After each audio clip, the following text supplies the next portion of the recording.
Thrissur KSRTC bus stand കെട്ടിടം പൊളിച്ചു നീക്കിയത് മുൻ ഗതാഗത മന്ത്രിയും മുൻ തൃശൂർ MLAയും ചെയ്ത കൊലച്ചതിയാണെന്ന് രാജൻ ജെ പല്ലൻ MLA.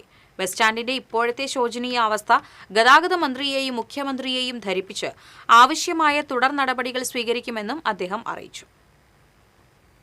പുതിയ കെട്ടിടത്തിന് ഭരണാനുമതിയോ സാങ്കേതിക അനുമതിയോ ഇല്ലാതെയാണ് നിലവിലുണ്ടായിരുന്ന ബസ് സ്റ്റാൻഡ് കെട്ടിടം 9 മാസം മുൻപ് പൊളിച്ചു നീക്കിയതെന്ന് രാജൻ ജെ പല്ലൻ MLA പറഞ്ഞു.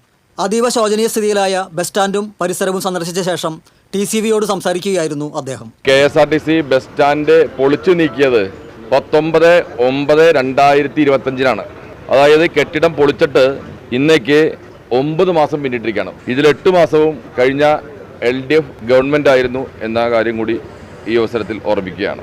ഈ ഭരണാനുമതി ജനുവരി മാസത്തിൽ കിട്ടി എന്ന് അവകാശപ്പെടുന്നുണ്ടെങ്കിലും നിയമപ്രകാരമുള്ള ഒരു ഭരണാനുമതി പോലും കിട്ടിയിട്ടില്ല. നിയമത്തിന് തടസ്സത്തിൽ നിൽക്കുകയാണ്. രണ്ടാമത്തെ കാര്യം, ടെക്നിക്കൽ സാങ്ഷൻ നമ്മൾ ഈ സംസാരിക്കുന്നവരെ പോലും കിട്ടിയിട്ടില്ല.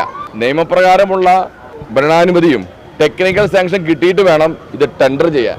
8-9 മാസക്കാലം ഒരു എലക്ഷൻ വരുന്നു എന്ന് കണ്ട് ഒരു എലക്ഷൻ അഭിമുഖീകരിക്കാൻ വേണ്ടി ഈ തൃശ്ശൂർ ജനങ്ങളെ ഇങ്ങനെയുള്ള ഒരു കൊലച്ചതി പഴയ ഗതാഗത മന്ത്രിയും പഴയ MLAയും ചെയ്തത് തൃശ്ശൂർക്കാരോടുള്ള ഒരു കൊലച്ചതിയാണത്. ഇത് അംഗീകരിക്കാൻ പറ്റുമോ? ഒരു കെട്ടിടം പൊളിക്കുമ്പോൾ പുതിയതിനുള്ള ടെൻഡർ നടപടികൾ വരെ പൂർത്തിയാക്കണമെന്നാണ് കീഴ്വഴക്കം. എന്നാൽ ഇവിടെ നിയമപരമായ അനുമതികളോ ടെൻഡർ നടപടികളോ ഇല്ലാതെയാണ് കഴിഞ്ഞ സെപ്റ്റംബറിൽ ബസ് സ്റ്റാൻഡ് പൊളിച്ചു നീക്കിയത്.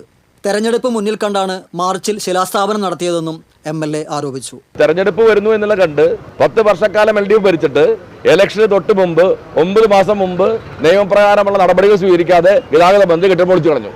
ഉദ്യോഗസ്ഥരുമായി സംസാരിച്ചപ്പോൾ അവർ പറയുന്നത് ഗതാഗത മന്ത്രി 1, 2, 3 എന്ന് പറഞ്ഞ ചെയ്യണ പോലെ പറഞ്ഞു കഴിഞ്ഞാൽ നിയമപ്രകാരം ചെയ്യാൻ പറ്റുള്ളൂ. 7 കോടി രൂപയാണ് നവകേരള സദസ്സുമായി ബന്ധപ്പെട്ട് ഗവൺമെന്റ് അനുവദിച്ചു എന്ന് പറയുന്നത്. 7 കോടി രൂപ ഇതിന് പണിത് പദ്ധതി പൂർത്തീകരിക്കണമെങ്കിൽ ഇന്നത്തെ ലെവലനുസരിച്ച് ഈ എടുത്ത എസ്റ്റിമേറ്റ് പ്രകാരമാണെങ്കിൽ 12 കോടി രൂപ വേണം. ഗാരേജിന് മുൻ MLA ബാലേന്ദ്രൻ 2.5 കോടി അനുവദിച്ചതായിട്ട് പറയുന്നത് കേട്ടു. അപ്പൊ അതുകൊണ്ട് തൃശ്ശൂർ ജനതയോട് കാണിച്ച, തൃശ്ശൂർ ജില്ലയോട് കാണിച്ച വലിയൊരു കൊലച്ചതിയാണ്. കോർപ്പറേഷൻ കൗൺസിലർമാർ, KSRTC DTO ഉബൈദ് തുടങ്ങിയവർ MLAയ്ക്കൊപ്പം ഉണ്ടായിരുന്നു. TCV തൃശ്ശൂർ.